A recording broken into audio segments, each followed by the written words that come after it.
안녕하세요. 정원경입니다. 날씨가 이제 한참 기온이 내려가서 길도 미끄럽고 여러분 별 넘어지시지 마시고 조심하십시오. 노무현은 청와대를 나와서 사저 정치를 했습니다. 사저에서 집으로 찾아온 지지자들을 매일 10여 분씩 만나서 연설도 하고 기분이 좋으면 2번도 했습니다. 하루에. 퇴임 후 몇 달 박수와 환호를 즐겼습니다.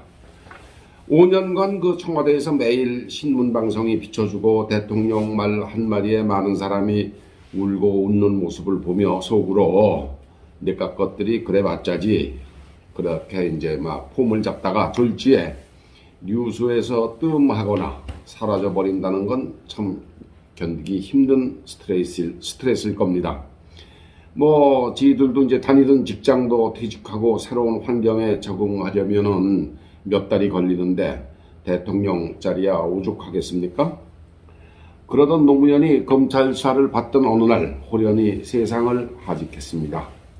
검찰 수사를 받으며 아마도 대중의 환호와 박수가 자신의 치부까지 가려주지는 못한다는 것을 알았고 세상사가 덧없다는 것을 절절하게 느꼈지 않았나 합니다. 스스로 목숨을 끊는 게 잘한 선택은 아니지만 그 성품이 깔끔하고 구질구질하지는 않다는 생각을 합니다.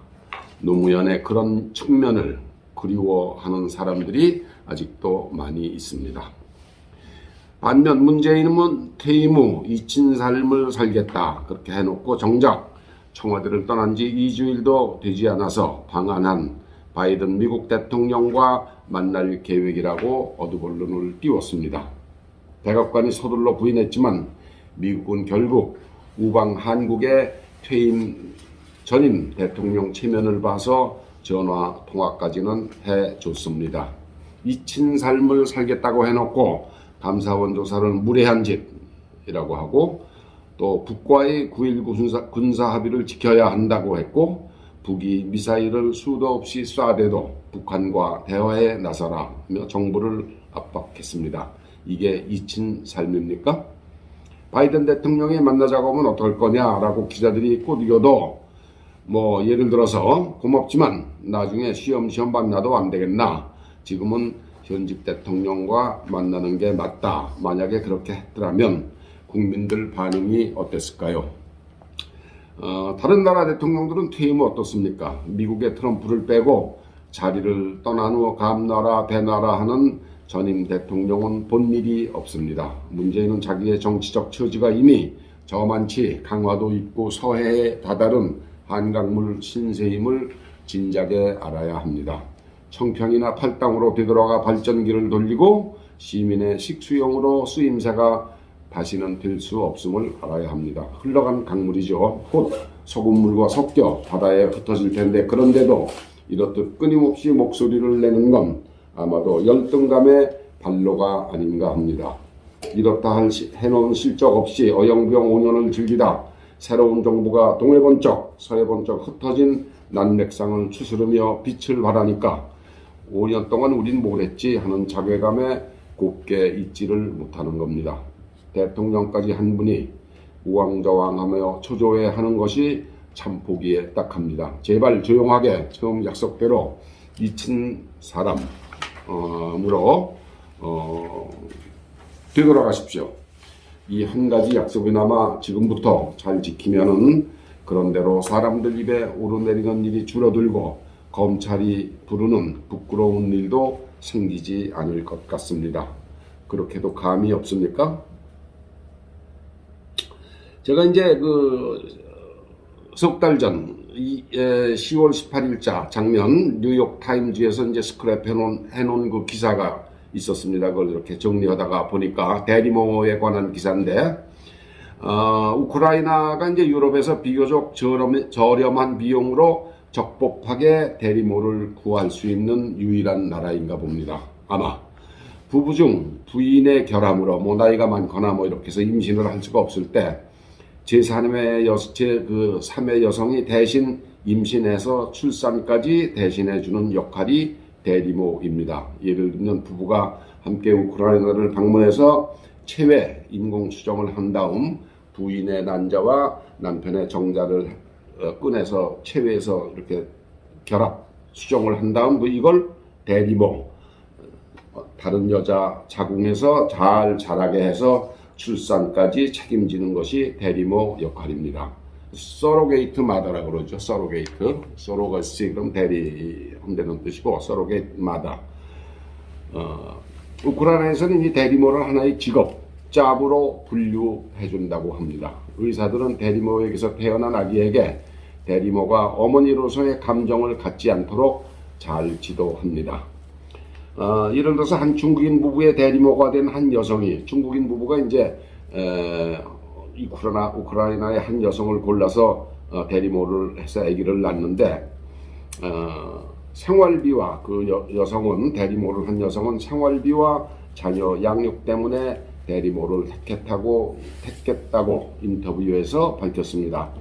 아이 하나의 대리모가 얻는 수입은 약 2만 불, 2,500만 돈 정도 되는데 이걸 뭐 1년 12달로 나누면 한 달에 약 200만 원꼴입니다. 그렇더라도 남의 자녀를 10달 임신해야 하고 출산해서 정도 주지 않고 넘겨야 한다는 것은 사실 쉬운 일은 아닙니다. 지금 러시아의 침공으로 벌어지고 있는 전쟁이 그런 대리모들을 아주 힘들게 하고 있습니다. 바로 이 기사를 뉴욕타임스가 소개를 했습니다. 아기를 출산해서 생물학적 부모에게 넘기기까지는 임신기간 안전한 곳에서 영양도 섭취해야 하고 출산 후 젖도 먹이고 돌봐줘야 하는데 전쟁의 위험을 피해서 자칫 우크라이나 영토를 벗어나면 아이를 온전하게 넘겨주지 못할 위험이 발생하기 때문입니다. 러시아군의 그 포격과 미사일 공격이 아무리 심해도 대리모들은 우크라이나 그 지역을 벗어날 수가 없습니다. 또 우크라이나 동부 지역 흑해연에 살고 있던 대리모들은 러시아 점령 지역이, 거기 이제 러시아가 점령을 했으니까 흑해 쪽에 안전하기는 하지만 자칫 거기서 출산했다가 원래 부모에게 아기를 돌려주지 못할 수도 있어서 위험을 무릅쓰고 우크라이나군 지배하에 있는 수도 키이우로 와야 한다고 합니다. 대리모들은 에이전트를 통해 대리 임신을 정부에 신고하고 출산 후 안전하게 아기를 넘겨주게 되는데 전쟁으로 자칫 이 절차를 삐끗하면 아기를 원래 부모에게 넘기는 것이 어렵게 되고 또 그 이전에 전쟁으로 죽거나 다쳐도 문제가 될 수 있습니다. 수도 키이우에는 지금 약 20명의 대리모가 출산을 기다리고 있다고 합니다. 뭐 제가 한번 계산을 해봤습니다. 제 계산입니다만 대리모에게 지불하는 2만 불의 수수료 말고도 에이전트 비용, 병원비, 서류 수수료, 일시 양육비, 또 그 부부가 우크라이나까지 와서 아기를 이제 그 임신시킬 때까지 머무르고 해야 되기 때문에 그런 교통비 등등 우크라이나의 대리모를 통해 아기를 갖고자 하는 부부에게 들어가는 총 비용은 아마도 약 20만 불, 약 2억 5천만 원쯤 되지 않을까 짐작합니다. 우리나라도 결혼 시기가 늦어지는 추세인데 따라서 아기를 갖기 어려운 부부들이 우크라이나 같은 곳에서 시행하는 대리모 제도를 이용할 날도 곧 찾아오지 않을까 해서 제가 한번 기사를 소개했습니다. 부부가 외국에 살면서 아기가 생겼다. 뭐 그건 당연히 아무 문제가 없습니다. 하지만 이같이 대리모를 통해 외국에서 아기를 갖게 됐을 때를 미리 우리 정부도 대비해야 하지 않을까, 제가 지나친 걱정을 하는 건 아닌지 생각이 들기도 합니다.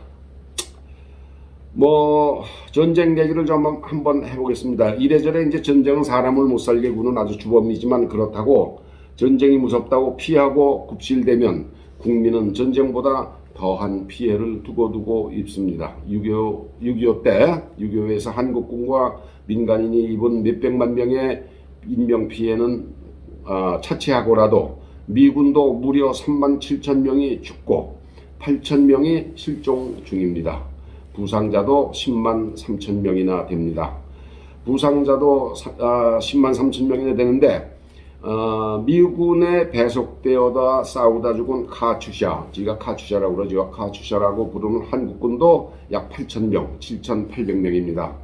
뭐 전혀 알지도 못하던 낯선 나라를 지키다 죽은 37,000명의 미군, 또 7,800명의 카츄샤, 이름이 새겨진 추모의 벽이 워싱턴 메모리얼 추모 공원에 세워졌습니다.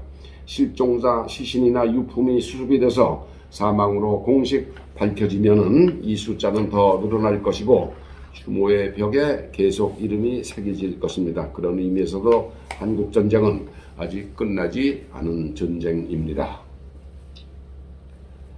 우크라이나를 침략한 러시아가 자국의 그 사망 군인이 2만 명으로 발표하고 있지만 이걸 믿는 나라는 하나도 없습니다. 우크라이나와 서방은 러시아군 사상자를 약 12만 명으로 추산하고 있습니다. 이제 러시아는 뭐 2만 명만 죽었다고 발표를 하고 있는데, 뭐 러시아 군대에는 병들어 죽은 가축을 태우는 간이 화장차가 함께 따라다닌다고 합니다. 인시너레이터라고 그러죠. 영어로 인시너레이터, 이 가축을 태우는.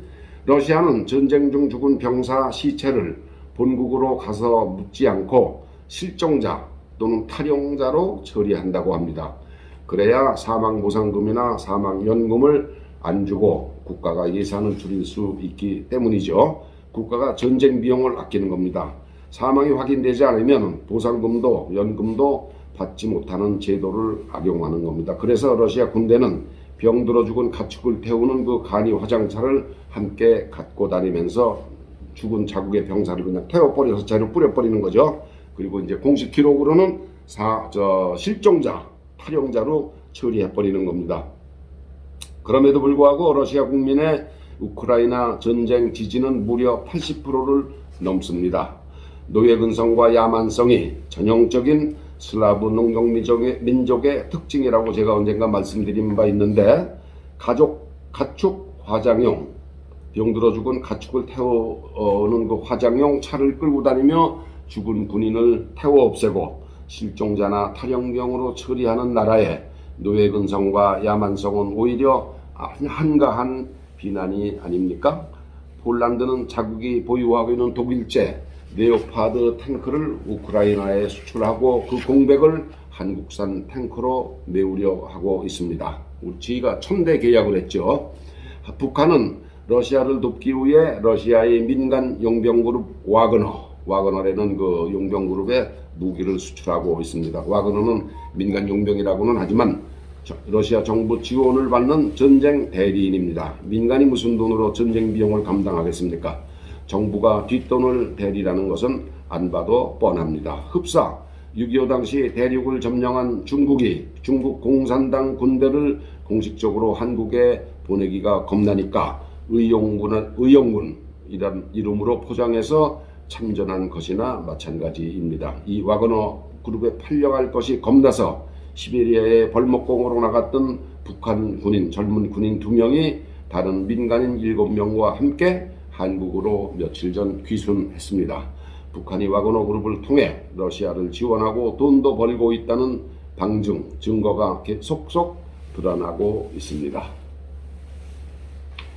1972년, 지금부터 60년 전에 박정희 대통령, 박정희는 중앙정보부장 이우락을 평양에 보내 김일성을 만나게 했습니다. 1972년 여름에. 그리고 7.4 남북 공동 성명을 발표했습니다. 이듬해 1973년 박정희는 유신을 단행했죠. 이게 두고두고 박정희의 장기 집권으로 규탄받습니다만 남북 7.4 공동 성명은 이제 겨우 대한민국이 경제적으로 북한과 대등한 위치에 올라섰다는 박정희 나름의 판단이 있었기 때문에 가능했습니다. 1960년대까지만 해도 북한이 경제적으로 모든 지표에서 남한을 추월하고 있었습니다. 잘 먹고 잘 살았죠. 60년대까지만 해도 5.16 군사혁명으로 우리 사회에 새마을운동이 확산하면서 통일병과 이런 쌀을 자급할 수 있게 된 것이 박정희의 자신감이 되었고, 이로써 북한과 한번 만나라도 보자라는 것으로 발전한 것이 이후락의 평양 방문이고 그 결과가 7.4 공동 성명입니다.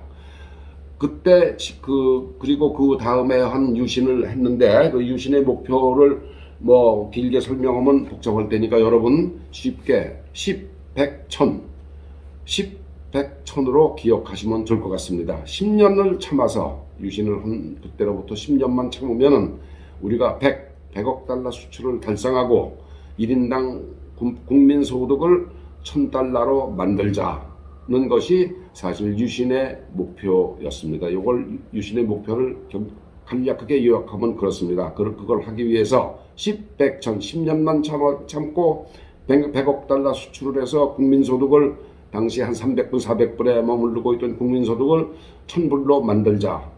이런 걸 하기 위해서 유신을 했던 겁니다. 그러기 위해서 더욱 강력한 정부 주도의 산업정책을 밀고 갈 필요가 있었고 그를 위한 정치적 조치가 바로 유신입니다. 정치인들이 얘기하는 독재자 박정희라는 주장의 그 내면을 찬찬히 들여다보아야 할 필요가 있어서 제가 말씀을 드렸습니다. 여러분 요새 신문에 검찰 수사를 받는 이재명 사진 한 장이 유난히 제 눈길을 끕니다. 바로 간이 기자회견 중에 청중 중에서 이재명은 대장동 해명하라 뭐 이렇게 외치는 청중의 외침에 이재명이 그 짝을 돌아보며 이렇게 손가락을 입에 대고 신용을 하는 그때 이재명의 눈빛입니다. 아주 유명한 사진인데 그 표정이 얼마나 매서운 표정이며 무섭습니까? 검찰에 출두하는 자세가 이럴진데 대통령이 되었다면 어떠했겠습니까? 감히 누가 이재명에게 그런 질문조차도 할 수 못하겠죠. 그 눈길이 무서워서 무슨 질문이라도 감히 할 수 있겠습니까? 경제를 세우고 법치를 바로 세우려는 사람이 대통령 된 것이 대한민국의 천운이라면 이재명 같은 무례하고 뻔뻔하고 거짓으로 똘똘 뭉친 인간이 그 진짜 모습을 보이며 권력 일부 직전에서 법정에서 심판받는 모습을 보게 된 것도 그에 못지않은 나라의 천운입니다. 2월 3일 앞으로 나흘 후에 조국의 1심 판결이 무척 기다려집니다. 어떤 판결을 판사가 내릴지 기다려 보시죠. 감사합니다.